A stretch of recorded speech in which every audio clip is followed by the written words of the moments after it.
At midnight, I received a video. It was sent from an unknown number. I opened the video.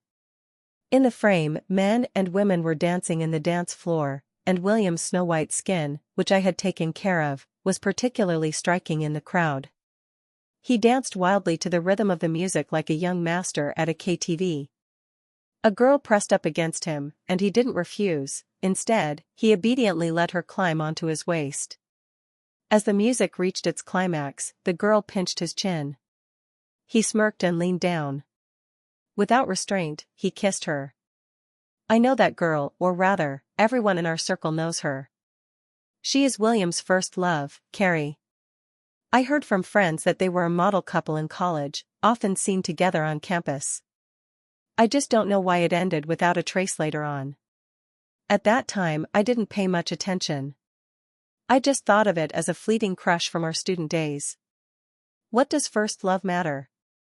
Now, the one by his side is me. Nowadays, watching the video, the last glimmer of hope in my heart gradually extinguishes. William's face slowly distorts before my eyes. I called William, but no one answered. The owner of the number sent a provocative message: "What does it matter if you marry him? He still loves me." I didn't reply, just silently blocked the number. After thinking for a moment, I called William's brother. The call connected, and I got straight to the point. "Are you with William? Who is that girl?" There was silence on the other end, clearly a bit guilty. At that moment, I heard William's voice. "Have you had a drink?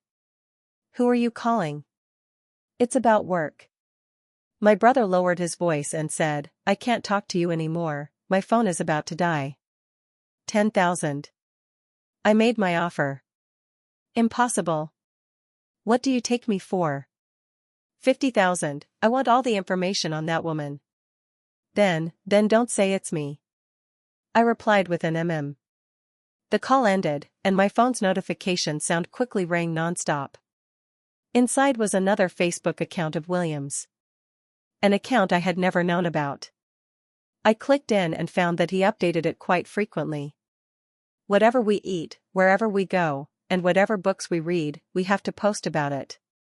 Each post has a comment from Carrie below it. William, I knitted a scarf for the one I love. Carrie, the scarf arrived, but unfortunately she is at home, and I can't go pick it up. William, forget it then. It was a pink scarf, a birthday gift from William last year. I was quite touched at that time. Looking back now, it turns out that Carrie didn't need it, which is why it came to me. As I continued scrolling down, I came across a post that completely chilled my heart. On Valentine's Day during the year when the pandemic was at its worst, I was stuck in a hotel and couldn't celebrate the holiday with William. He was angry for a long time. But on his Facebook, the post of that day was a selfie of him kissing Carrie in front of a mirror. The background was unmistakably a hotel room with a big bed. Ding dong, Facebook notified of an update. William posted a new status. The caption read, "Farewell to youth." Carrie commented, "I hope she treats you well." I silently closed my phone and rubbed my temples. At 11 o'clock in the evening, William's call came as expected. The voice on the other end was bright and carried a hint of excitement. "Linda, don't wait for me tonight." I didn't say anything, but he, feeling guilty, added, "My brothers know I'm getting married, and they're going to throw me a bachelor party." I was too familiar with this phrase. Because after my brother's wedding, he repeated the same thing 7 times. In other words, he used the excuse of a bachelor party to not come home for an entire week. On the other end of the phone, the noise of music and the shouts of the crowd came through the receiver, breaking the tranquility of the night. Seeing that I had not responded for a long time, William called out again, "Baby, what's wrong? Are you angry?" His tone was cautious, with a hint of probing. He quietly waited for me to respond, and I looked down at the watch on my wrist. For some reason, I blurted out, "It's 11 o'clock." Outsiders might not understand the meaning of this sentence. But it belongs to the unique understanding between the two of us. I know. He knows too. This was a rule he set during our passionate romance. At that time, he had just started working, while I was in the peak of my career, often coming home late after social engagements. One time, it was almost midnight when I got home and found him on the sofa, like a little kitten. Upon seeing me, he groggily rushed towards me, cautiously testing the waters. "Linda, can't you come back before 11?" At that time, we had just been together for a short while. At first, his personality was lively and cheerful.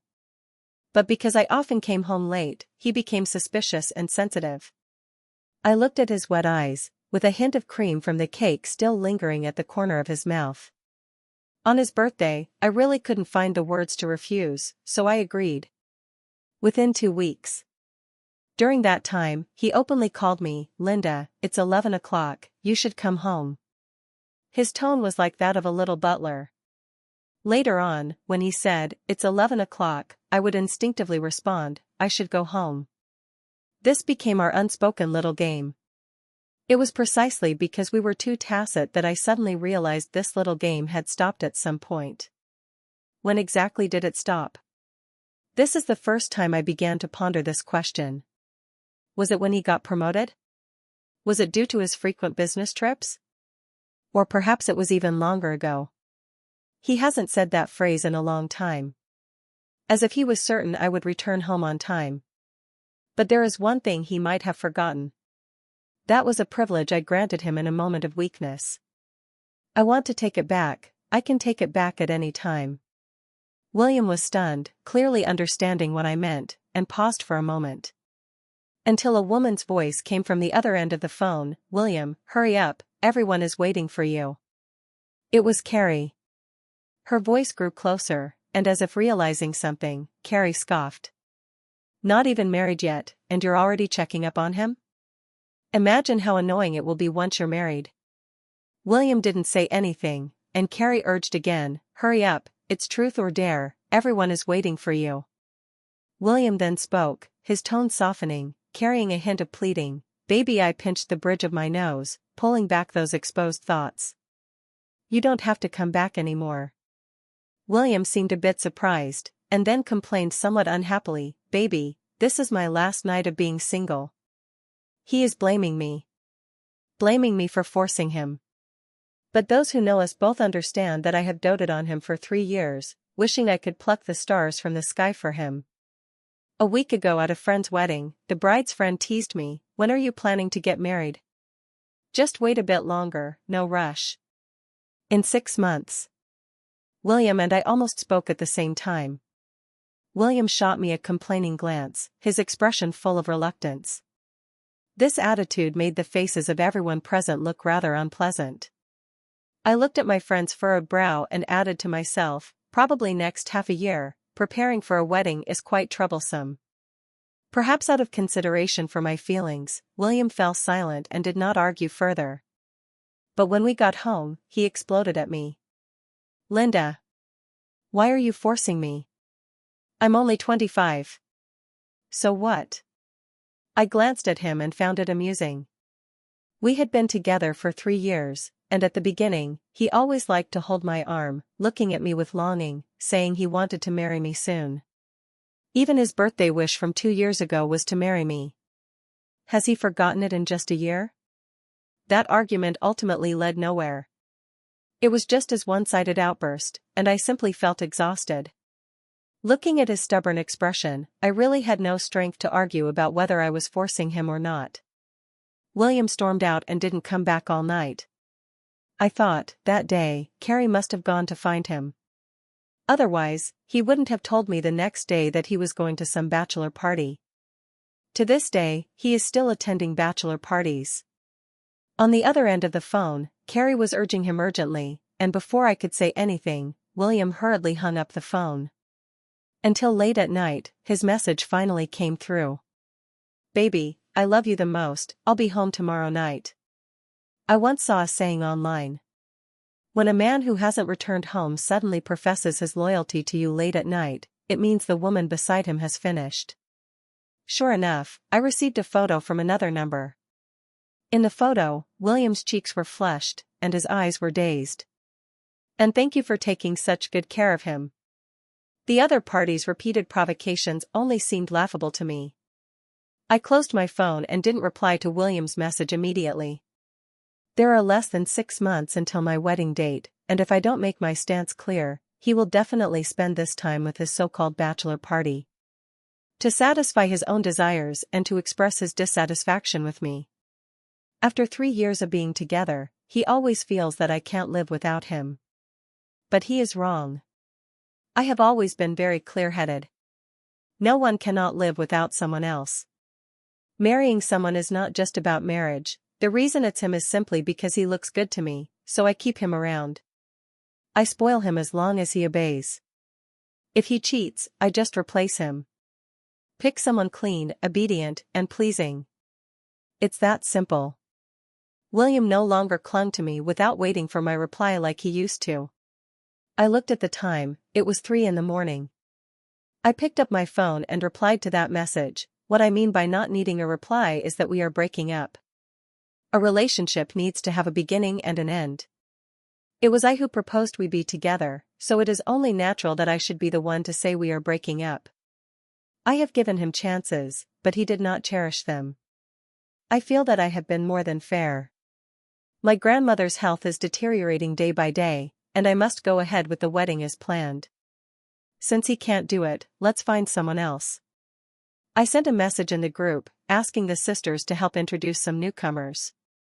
Just then, there was a knock on the door. One after another, the slow and steady sounds were particularly pronounced in the deep of night. I got up to open the door, and the boy, trying to appear calm, was huddled at the entrance. He was holding a cake in one hand, and when he saw me come out, a happy expression spread across his face. "Linda."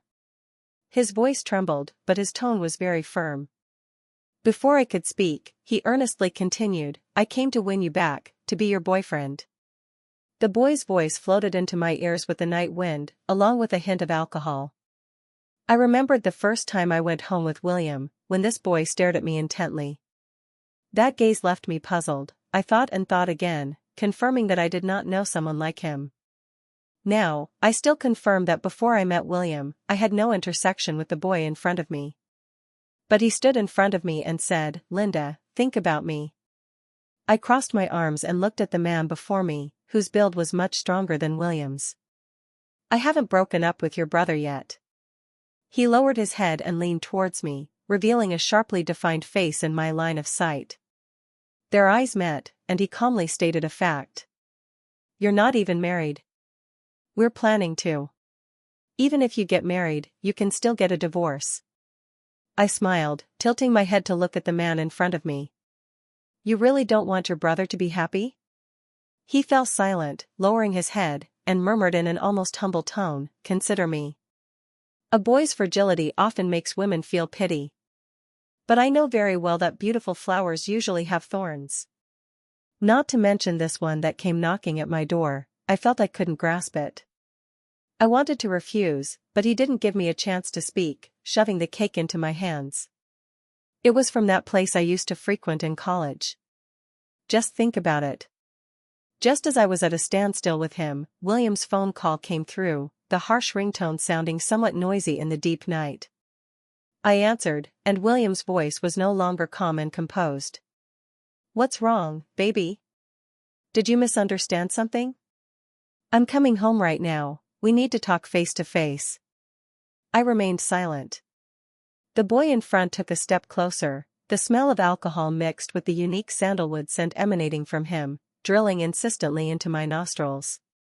He showed no regard for the call I had just answered. His expression was calm, yet his actions were utterly reckless. He pushed me aside and walked into the room on his own. "You and William don't need to break up. Everything is my choice." I didn't know how much William had heard, his voice suddenly became tense. Who's next to you?" I wanted to hang up, but the boy spoke directly, "It's me." William recognized the boy's voice, paused for a moment, and shouted, "Brother?" The boy didn't say anything, but William's tone suddenly became relaxed. "Since you're here, that's good. You help me talk some sense into your sister-in-law. I'll be back tomorrow morning, I can't get away from here." I scoffed. As expected, this man was very greedy. The boy spoke seriously and answered, "Okay." William hung up the phone. He only heard the voice, not the content. He didn't know that his brother was trying to steal his corner. I hung up the phone. Looking at the boy in front of me, his name floated into my mind. Danny? The boy nodded, remaining silent, as if waiting for my judgment. I took a deep breath and said in a teasing tone, "You should go home, I'm not interested in your brother." In truth, I didn't even believe those words myself. Danny was undoubtedly the type that many women liked, young, handsome, quiet, with his own judgment, willing to do anything for love. When I was dating William, I liked boys who were affectionate and spoiled. But only now do I realize how terrible that idea was. I'm looking for a boyfriend, not a deity. But even if I had no morals or bottom line, I wouldn't seamlessly transition to my ex's brother. In the face of my rejection, Danny did not compromise. Instead, he looked at me and said, "It has nothing to do with you, I seduced you." That gaze was so intense, as if it wanted to pierce through my flesh and reach my soul. This sentence made me think for a few seconds, and then I silently closed the door. William cheated first, and I broke up with him. His brother came to find me during my single period, and we got together. It makes sense. My sense of morality is that low. Because my sense of morality is low, I live quite happily most of the time. In the room, looking at the boy who was nervous and fidgeting after entering, I raised my finger. "Let's set 3 rules." He looked up, and I shook my index finger. "First, our relationship will not be made public for now. I'm worried my grandmother won't accept it." He listened quietly, not voicing any objections.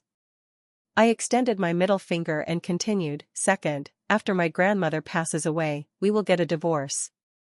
He opened his mouth but still said nothing. "Third, I cannot have my freedom restricted after marriage." He remained stunned in place, and I stepped forward, tiptoeing to gently poke his head with 3 fingers.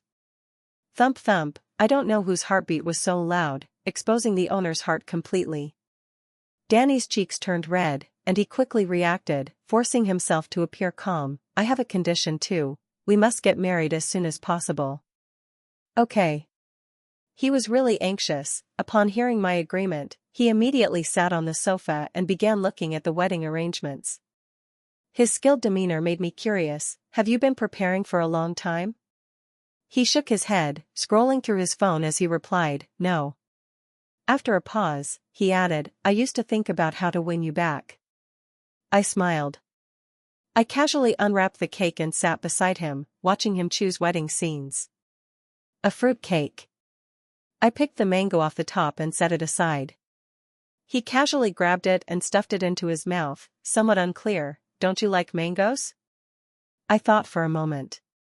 I used to like them a lot, but I forgot why I stopped liking them.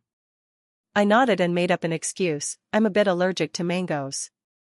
He was taken aback for a moment, didn't say much, just seriously replied, "Got it."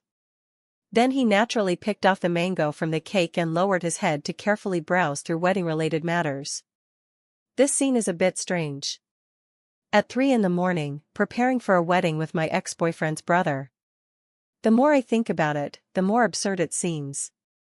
But Danny beside me seems completely unaffected, asking for my opinion after he finishes picking. "How about this one? This style of invitation looks quite nice, what do you think? As for the wedding dress, can we schedule a fitting at the end of the month?" One question after another, in a daze, what was once just a verbal agreement to get married suddenly became a reality. In the end, I really couldn't hold on any longer and got up to go back to the bedroom to sleep. As I closed the door, I inadvertently glanced at him. His body was tense, back straight, eyes fixed intently on that small screen, his fingertips pressing so hard they turned white. It was only then that I realized how excited he was. Looking at the boy who was desperately trying to suppress himself with his head down, I paused for a moment and pointed to the side where he could lie down. "The guest room is here, do you want to rest for a bit?" He stood up and mechanically turned his head in the direction of my finger, like a robot. I couldn't help but chuckle. He snapped back to reality and spoke in a normal tone, "Not going to sleep, do you have the key?" I was puzzled, and he explained, "I have a habit of running. If I go out to run now, you might not be up by the time I come back in the morning." The drawer in the shoe cabinet by the door. "Don't run around aimlessly, be careful not to get lost." He nodded, getting up awkwardly and walking towards the door in a synchronized manner. Before stepping out, he said to me, quite awkwardly, "Good night." I turned my head, and his phone was on the table in the living room, vibrating incessantly from an incoming call. I walked in and looked down. The screen displayed just one word, "Mom." Then a message came in. "I heard from William that you're at Linda's, could you talk to her on behalf of your brother?" I didn't mean to snoop, but the messages kept flashing one after another. "You know your brother's personality, you should be more understanding as his younger brother. Why not use the house you bought at the beginning of the year as a betrothal gift for William? It would be just right to exchange for a bit more dowry." I didn't continue to watch and turned back to the bedroom. That seemingly friendly old lady was actually quite disgusting when she spoke behind people's backs. The next morning, I was awakened by hunger. The night before, I had hardly eaten anything except for those 2 bites of cake. I intended to go to the kitchen to get something to eat, but as soon as I stepped out of the bedroom, the first thing I saw was Danny. He was sitting properly on the sofa, in the same position as last night, wearing a pair of glasses, staring intently at the computer screen. Seeing me get up, he took off his glasses, stood up, and walked into the kitchen. When he came out, he had 2 plastic bags in his hands. "Steamed buns and soy milk. Eat up, it's still hot." I sat beside him, eating while watching him. Perhaps I stared too long, and he turned the computer screen towards me. "Is this how the invitation looks?" Only then did I see what he was fiddling with. He had made a PowerPoint presentation for the wedding process. Serious yet somewhat stiff, using the most ordinary format. I almost spat out the soy milk in my mouth, laughing uncontrollably. How could there be such a dull boy? Danny's ears turned slightly red, but he still held the computer up for me. I calmed myself down, but when I glanced at the simple PowerPoint, I couldn't help but laugh again. He saw me laughing and joined in. He has peach blossom eyes, with deep double eyelid folds, and his black and white eyes look a bit fierce. But when he smiles, the curve of his upper eyelid becomes larger, revealing a deep affection. I looked at him, and he looked at me. The atmosphere suddenly became somewhat enchanting. Just when I thought something might happen, the door was suddenly opened. The ambiguous atmosphere was naturally broken. "Linda, I'm back. William has returned. It has been more than a week since we argued, and this is his first time back home. You haven't left yet, little brother." William greeted Danny casually, who then turned the computer screen back around. I took another bite of the bun, leaned back against the cushion, and thought for a moment. "The second style looks nice." Danny gently hummed in agreement. Perhaps sensing the atmosphere was a bit strange, William simply leaned closer to me. "Baby, did you misunderstand something?" As he spoke, he tried to take my hand, but I shook it off. He didn't continue to defend himself, quickly lowering his head to apologize. "I was wrong. Just like before. Every time we argued, he was always the first to back down. But he never changed. I had noticed his indifference a long time ago and had tried several times to resolve the issues, but all he wanted was to quickly turn the page on the problems." I replied nonchalantly. William perhaps didn't expect my reaction to be so flat, and he tentatively spoke up. "Did my friend say something bad?" As he spoke, he tried to lean closer to me, but was interrupted by Danny. "Linda, what do you think of this wedding dress?" I nodded as my gaze shifted. He had a good eye, it was a very classic style. Danny continued, "Then let's save it for now." William suddenly realized he couldn't join our conversation. He looked at Danny, then at me. "Baby?" Danny didn't say anything, and I didn't pay him any attention either. William leaned in between us, looking at the computer for a while. "Thank you, little brother, this PPT is really detailed." He probably thought Danny made it for him, and his next sentence was, "Can you send me a copy?" Danny kept his head down and didn't speak. I could clearly see his hands clenching unconsciously. After glancing at me, he mumbled, "I haven't finished yet." "You're such a good little brother. When we get home, I'll have Mom make you something delicious." William was happy and started circling around me. "Baby, when is our wedding going to be?" I had a bun in my mouth, and Danny answered for me, "In a month." After swallowing the bun, I finally caught the faint smell of smoke on William. A kind I had never smoked before. It carried a subtle fragrance. William looked a bit shocked. "Why so early?"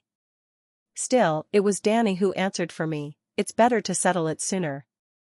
William seemed a bit unhappy with his brother's repeated interruptions, frowning as he said, "Brother, your brother is only 25. Although he was talking to Danny, William's gaze was on me, filled with complaints. He thought the early wedding was my idea. Danny looked at him, "So what?" William couldn't come up with a response and awkwardly spoke up, "My brother and my friend organized a trip. We're leaving this afternoon, probably to have fun for half a month. If you want to go, then go." I offered my opinion. After all, he and I no longer had much of a relationship. William was happy, not expecting me to be so easygoing, instinctively wanting to bury his head in my embrace. Danny interrupted again, "Linda, come look at this." I stood up and walked behind him, peering over his shoulder at the screen. It wasn't a PPT, but a few words. "I envy you." Not anger. Not jealousy or complaints. But envy.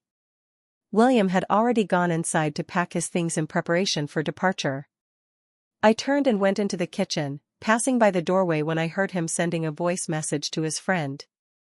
"Leaving this afternoon, solo trip. Go." I took half a watermelon out of the fridge, and William just walked past me without noticing at all. But even if he had noticed, he would probably remain indifferent.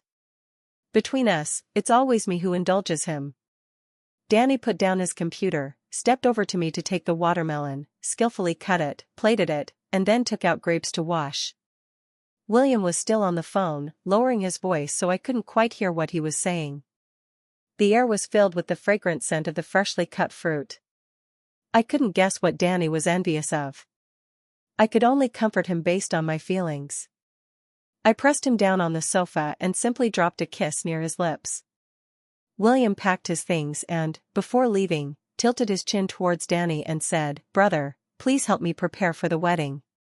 When I come back in the second half of the month, you can take it easy." Danny kept his head down, silent, neither agreeing nor refusing. After William left, he finally asked me, "When can we go see Grandma?" I said, "Very soon." On the third day of William's trip, his mother called me. She told me that William had been in poor health since childhood and had a heart condition, subtly urging me to be understanding. I casually responded a few times and then turned to see William's face on the trending topics in the city. It seemed to be a bonfire party, with young men and women gathered around the fire. William's handsome face stood out particularly. Sitting next to him was Carrie, affectionately resting her arm on his shoulder. As the camera moved, William lowered his head, gazing tenderly at Carrie in his arms. She shyly smiled and lifted her head, and the two kissed. The video caption read, "Youth is wonderful, allowing one to indulge freely with a loved one." And the creator of the video is none other than Carrie herself. I clicked on her profile, and at first, every video of hers would inadvertently reveal William's figure. Whether it was his arm or his silhouette. Gradually, William began to step out. He cooperated generously with Carrie's various requests, including kissing. Being young is wonderful.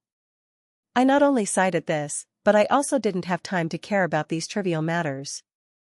Danny was very anxious. He had a packed schedule.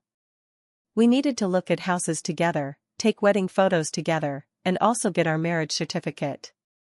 It was too busy, and I needed to go to bed early to focus my energy. A few days later, the invitations Danny ordered arrived. He wrote our names carefully, one stroke at a time. It was clear that he hadn't practiced calligraphy, but he took the pen seriously. His posture was upright, and his expression was extremely serious. He treated each invitation as if it were a precious treasure. Busy during the day, writing at night. While I sleep, he goes out for a run, and when I wake up, he starts writing again.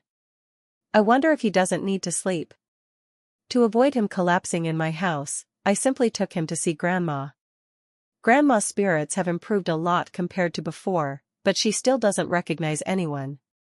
Her memory is hazy, pulling me and shouting, "Linda, go home with Grandma." Then she pulls Danny and shouts, "William, take good care of Linda." In her eyes, I am still that little girl who needs taking care of. Grandma called the wrong name, and Danny didn't correct her. He squatted in front of her, making it easier for her to hold his hand. Looking into Grandma's cloudy eyes, Danny replied earnestly, "I know, Grandma. I will definitely take good care of her." Grandma's mental state fluctuated. She remembered William, which was the most challenging part. But Danny assured me, swearing that I shouldn't worry, he had a way. What William did, he could do too, and even do it better. He said seriously, "I will absolutely put Grandma's mind at ease. I'm better than William." Since then, Danny became busier. He was preparing for the wedding, taking care of Grandma, and occasionally returning home to seek my opinion. He felt like he could be split into 3 parts, but he never complained from beginning to end. When I was busy before, it was always William who took care of Grandma. Now, suddenly, it has become another unfamiliar boy. There should be someone in the hospital who has William's contact information, so I called to inquire. It was also because of this that William, who had disappeared for a week, called me for the first time. "Baby, my brother is taking care of Grandma?" "Yes." He sounded a bit flustered, with a hint of guilt in his tone. "How can Grandma let my brother take care of her? He's so clumsy, it's better to wait for me to come back. I'll take care of Grandma every day." After he was promoted, my work became easier. I had plenty of time to go to the hospital to take care of Grandma. But he seemed to have gotten busy. Perhaps he didn't even realize how long it had been since he last visited that old lady. The busiest time for me seemed to be the happiest time between us. I replied to him, "No need." He changed the subject, "Wait for me to come back to take the wedding photos. My mom will go with you to see the wedding house tomorrow. Note down anything you're not satisfied with." "Baby, who are you chatting with?" Carrie's voice came from the other end of the phone, and William quickly moved the receiver away. I didn't expose him and simply said, "Okay." Then I hung up the phone. Danny was cooking in the kitchen. The whole house was filled with the aroma of food. He should have heard the conversation with the speaker on, as he came out of the kitchen carrying dishes. "We're going to see the wedding house tomorrow," he said. After a moment's thought, he added, "with my mom." I didn't say anything, and he continued, "Tomorrow we'll go look at the house, then get the marriage certificate and take wedding photos, and next week is the wedding." I laughed at him. "Are you in such a hurry to marry me?" He didn't deny it and nodded openly, "Very much so." Early the next morning, William's mom arrived. I had seen her before when we were dating. At that time, William was being affectionate with her, and she smiled with a gentle expression. But I didn't expect that, despite being her son, her attitude towards Danny would be completely different. When she saw Danny, the smile on her face faded, replaced by a hint of stiffness. When we walked in, she finally spoke, "Going to see a house?" Danny nodded, then opened the car door. I got in, while Lou's mother stood outside, momentarily at a loss. It was still Danny who spoke first, prompting her to get in the car, wiping sweat with a tissue. When we arrived, Danny clearly knew more about the house than his mother did, explaining everything to me throughout. Pointing at the entrance, he said, "When you move in, you can buy a carpet. You like blue, so get a blue one." He pointed at the chandelier, which was relatively simple in style, and said, "You can change it." I like the overall color scheme of the room. Before I could say anything, Danny jumped in and said, "If you don't like the paint color, we can repaint it." His mother followed us, like an outsider, staring blankly as Danny pointed out the layout of the room, sharing his future ideas. In this way, he expressed his sincerity and determination to me. After touring the entire house, William's mother found an opportunity to speak. "Linda, when are you and William going to take your wedding photos?" These matters were all planned by Danny, and he was momentarily taken aback by the questions, instinctively looking at Danny. He also provided an answer: "The day after tomorrow." William's mother was taken aback. "The day after tomorrow? William won't be back by then?" No one answered her question. The two of us quietly watched her. Perhaps realizing something, William's mother pulled Danny into the bedroom. I had no morals, so I leaned against the door to eavesdrop. "As the younger brother, do you still want to compete with your brother for a woman? I tell you, this house you have already promised to your brother, don't entertain any other crooked thoughts. Mom knows you have a crush on her, but she is your sister-in-law." Danny said nothing, allowing his mother to scold him. How could a mother be so biased? I was just about to knock on the door to interrupt when Danny suddenly spoke up. "Are you done?"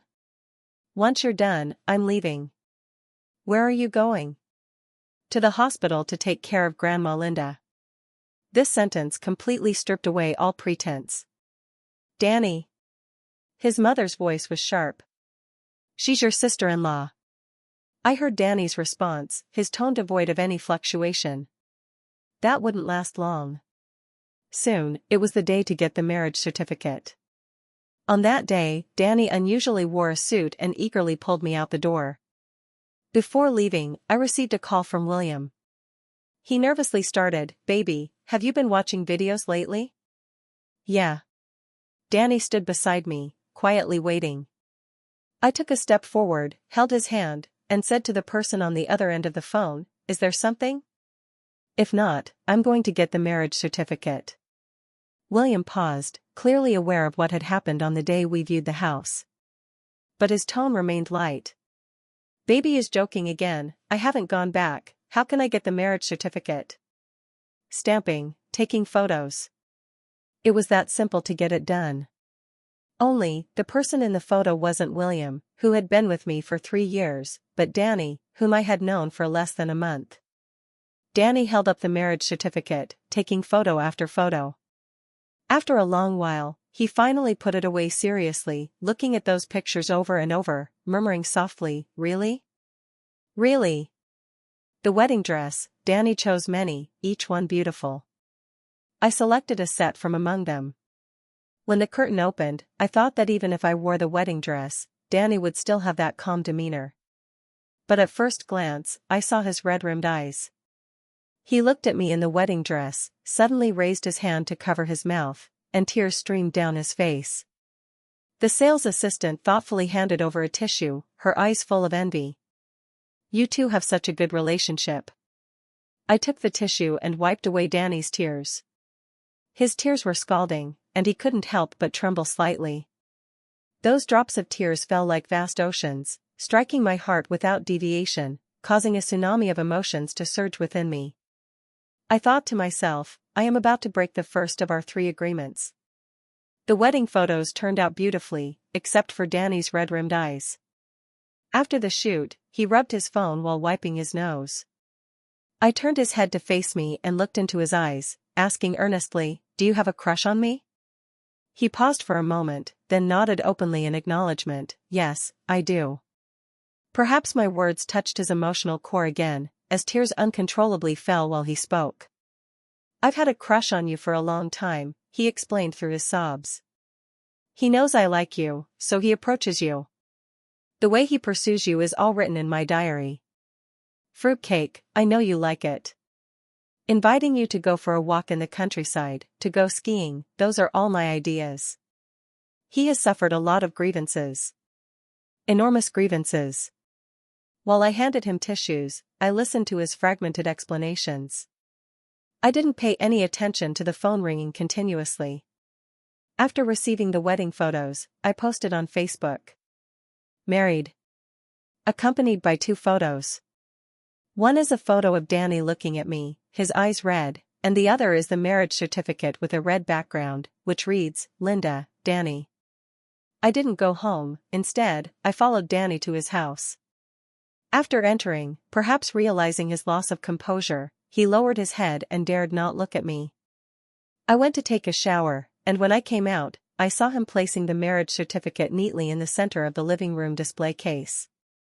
He looked up again, resembling a child who suddenly received candy but didn't dare to eat it.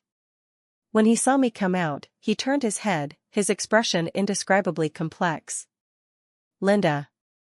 I envy William. At my parent-teacher meetings, my mom is always absent, and the scarves knitted in winter are never for me. It seems like everyone only likes William, including you. Speaking of this, he gave a self-deprecating smile.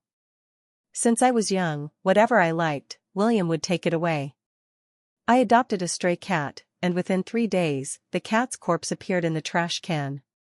In high school, I originally had a chance for direct admission, but I missed the exam that day because of diarrhea, and the spot was taken by William. My house, I saved up for a long time, but my mom asked me to give it to William. I've had a crush on you for a long time. William clearly has someone he likes, yet he still has to step in first and be with you. Danny muttered, speaking whatever came to his mind. I sat quietly beside him, listening. Finally, he sighed and said, "What I want has never truly belonged to me." He spoke these words lightly, yet they truly fell on my heart. Perhaps it was heartache, perhaps something else. I kissed him, as if kissing another version of myself. I held his fingers, and when we parted, a ring was on his ring finger that I had slipped on. He was clearly a bit agitated, his chest rising and falling erratically. When he looked up, tears had already blurred his eyes, and he couldn't stop calling my name. Linda, Linda. The second rule of our agreement. I am about to break it. The person destined for me. I don't want to part ways. In the deep of night, I rarely woke from my dreams. Turning my head, I saw Danny lying beside me, his face streaked with tears, yet still too afraid to come closer, only secretly holding on to the hem of my nightgown. A wave of tenderness washed over me, and I couldn't help but pull him into my embrace. He sleepily murmured, Linda. I stroked his head and said, I'm here, I'm here. Only then did he relax and fall back asleep. The next day, I was jolted awake by a loud noise, and he was no longer by my side. I pushed open the door, and the living room window had been smashed. William stood in the living room with a pale face, gritting his teeth. Opposite him, Danny had his head lowered, his face cut by glass, blood streaming down. Seeing me, William ran over, suppressing his anger and questioned, What do you mean? I ignored him and quickly walked to Danny's side, wiping the blood off his face with my sleeve. Where's the marriage certificate? Danny lowered his head and replied sullenly, It was torn up. William pulled me hard from behind, his eyes red, Linda. What do you mean? I am your husband. I shook off his hand and coldly reminded him, I remember saying that we broke up. Perhaps he was recalling the night he spent away from home. William's expression changed, but soon he began to cry in grievance. We've been together for 3 years. How could you do this to me? We've been together for 3 years. What about Grandma? She wouldn't agree with this, she cares about me the most. I said nothing, just let him break down hysterically. When he kissed his first love without hesitation, participating in an ambiguous trip under the guise of adventure. Even willingly sending himself to the other's bed. How could he not think of the 3 years we spent together? As for Grandma, after one moment of clarity, she sensed something and never called out for William again. She told me, I like whoever treats my granddaughter well. Carrie also came, standing aside with a look of watching a show. I stepped forward and slapped her. Carrie fell to the ground, her cheek swelling, and blood oozing from the corner of her mouth. Ah! Linda, you've gone crazy! William screamed and immediately rushed over, his face filled with concern as he wiped the bloodstains from Carrie's mouth. This scene made me feel increasingly nauseous. I pulled Danny behind me and angrily shouted at the two of them, Get out! Otherwise, I'll call the police. William looked at me, then at Danny behind me, his expression frenzied. Finally unable to control himself, he raised his hand again, wanting to hit Danny. I grabbed his wrist tightly and said coldly, "Enough. I respect you. But you shouldn't lay a hand on my husband." William was shocked, screaming hysterically. "You can't call that slut your husband." Later, the scene descended into chaos. I protected Danny while William vented his anger like a madman. "You slut. You dare to seduce my girlfriend, you deserve to die." William cursed loudly, cursing Danny while also cursing me. Meanwhile, Carrie was hiding to protect herself. In the end, the security guards arrived and took the two away. William struggled, cursing Danny while shouting my name. I stepped forward and slapped him. William was stunned, seemingly not expecting me to strike him. "William, you make me feel sick. I have always been protective of my own. I don't hit my elders, but I can hit you."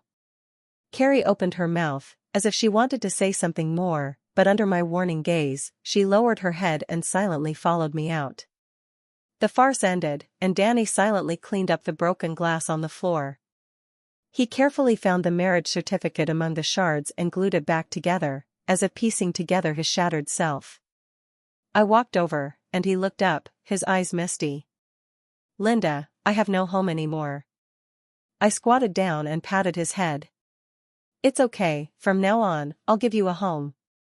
I know that William is not so easily willing to give up.